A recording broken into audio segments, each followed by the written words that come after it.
Kita bersaat mengenai sahur dan berbuka. Pastinya harus sehat kan? Karena soalnya kita kan mau kuat dan sehat juga ketika menjalankan ibadah puasa. Dan kali ini kita bersama dengan Dr. Dian Permatasari, spesialis gizi klinik. Selamat pagi dokter. Permatasari. Selamat pagi. Selamat Selamat hari pagi. ini dokter. Selamat hari Kartini juga. Jangan-jangan pakai kebaya nih ya, karena hari Kartini ya? Tentu dong. Oh, luar biasa ya. Nah, pastinya gini nih, tadi saya udah bilang nih bahwa ibu-ibu itu memegang peranan penting untuk kesehatan keluarganya. Karena itu berbuka dan sahur juga harus sehat juga masakannya kan? Ya, betul. Betul. Nah biasanya juga di rumah biasanya suka harus selalu ada nasi ya kalau orang Indonesia kan ya.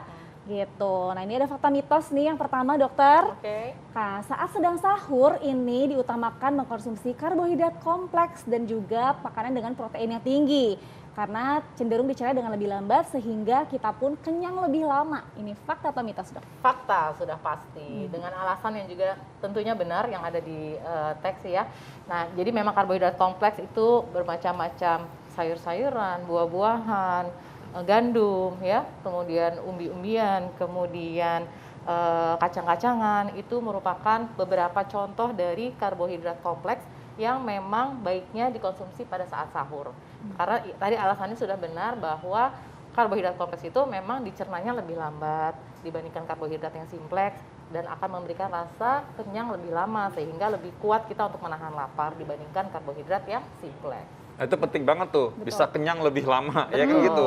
Karena apalagi bagi kaum pria ya, itu harus penting sekali tuh, kalau kenyang. Moodnya juga bagus nanti. Betul, kalau misalnya pagi-pagi udah on, moodnya ini udah bagus, kesannya juga lebih bagus ya. Apalagi di bulan puasa kita harus memaksimalkan ibadah juga ya. Nah ini sebelum ke fakta mitos berikutnya ya, ini mungkin secara simpel aja bagi para pemirsa ya, karbohidrat kompleks mungkin perlu diingatkan lagi kepada mereka. Maksudnya seperti apa tuh karbohidrat Ya, kompleks? bahan makanan sumber dari karbohidrat kompleks, sayur-sayuran buah-buahan, ya berbagai macam sayur-sayuran buah-buahan itu sebagian besar memang karbohidrat kompleks, merupakan karbohidrat kompleks. Dan di dalam karbohidrat kompleks itu juga ada serat. Serat kan juga akan memperlama rasa kenyang. Dia juga diserapnya atau dilepasnya juga lebih lama. Jadi ya hampir sama, kurang lebih bahan makanan sumbernya serat dan karbohidrat kompleks. Ini di sini udah ada nih di meja ya. Contohnya apa tuh? sayur-sayuran Sayur. ini, sayur bayam, capcay ya. Kemudian jus-jusan ya. Kemudian di sini ada jamur juga yang merupakan sayur. Ini merupakan beberapa contoh dari karbohidrat kompleks. Iya. Kalau nasi putih berarti itu udah masuk kriteria kan dok? Ya, Karbohidrat kompleks. nasi putih itu karbohidrat simpleks. Simpleks, wah berarti kalau untuk sahur nih para pemirsa nih, untuk mengganti nasi putih mungkin bisa digantikan ya dok ya? Ya, bisa dengan oatmeal misalnya, atau roti gandum misalnya. Tapi kalau memang harus nasi ya mungkin nasi merah. Atau nasi putih jangan terlalu banyak. Nasinya hanya 6-8 sendok makan, tapi perbanyak sayur, perbanyak buah, perbanyak protein. Protein juga jangan lupa tuh, protein juga dia juga memperlama rasa kenyang. Ya betul, berarti nggak harus selalu nasi putih ya, bisa Betul. diganti juga berarti aman-aman aja ya dok ya Ya. kalau konsumsi nasi Ya putih. ibaratnya sahur itu seperti sarapan lah kurang lebih. Iya, ya. betul. Juga harus bervariasi. Cuma jamnya aja beda ya. Jadinya Beda, beda, lebih subuh maju ya. lebih maju. Nah, oke, ini ada fakta mitos berikutnya nih ya.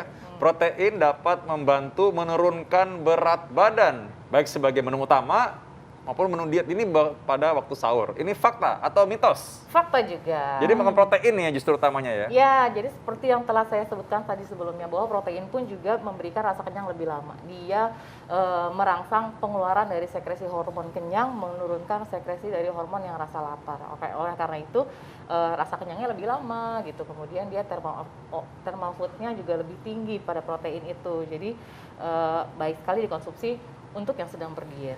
Nah, diet di bulan puasa itu waktu yang sangat tepat sekali ya. Jadi kan udah frekuensi makannya berkurang, Betul. kemudian asupannya juga bisa kita atur, makannya lebih rendah kalori, tapi gimana caranya supaya tidak lapar dan cepat pengen makan terus gitu ya, ya caranya memilih dari bahan makanan yang tadi sudah disebutkan. Betul. Nah, ini ada yang penting nih, Apa dokter. tuh, Dok? Dokter Raisa kan misalkan, Dokter Sabrina Raisa kan yang masak nih ceritanya. Bagi kaum pria nih penting juga nih, kira-kira budget yang pas untuk protein tuh gimana sih maksudnya gitu ya? Nah. Apa aja tuh pilihan proteinnya? Kan Oke, kadang-kadang kalau bahan daging makanan, semua ya iya. mungkin gimana Iya, gitu ya? Yang mudah dimasak, mudah Yang mudah diperoleh ya. mendapatkan lah ya.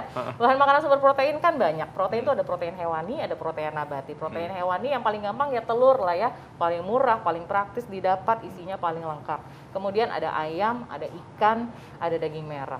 Ya, jadi setiap makan harus ada protein wajib itu apalagi pada saat sahur. Ini contoh protein, ada telur Ya, di sini telur ya. yang hewani ya, yang paling gampang kan praktis pada saat sahur, ya kan? Pasti ada di setiap rumah, pasti tersedia lah Telur ya. yang namanya telur. Jadi mau dia telat bangun pun telur juga bisa langsung gampang dibuat. Betul. Kemudian ini ada tahu, yang merupakan salah satu sumber dari protein nabati ya.